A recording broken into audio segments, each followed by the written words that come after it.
السلام علیکم ورحمۃ اللہ وبرکاتہ۔ بسم اللہ الرحمن الرحیم۔ قیامت کے دن بدلہ لیا جائے گا۔ صحیح بخاری حدیث نمبر 6534۔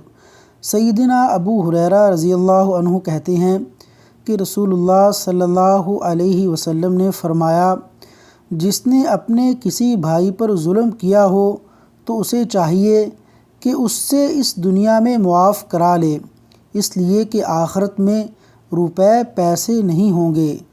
اس سے پہلے معاف کرا لے کہ اس کے بھائی کے لیے اس کی نیکیوں میں سے حق دلایا جائے گا، اور اگر اس کے پاس نیکیاں نہ ہوں گی تو اس مظلوم بھائی کی برائیاں اس پر ڈال دی جائیں گی۔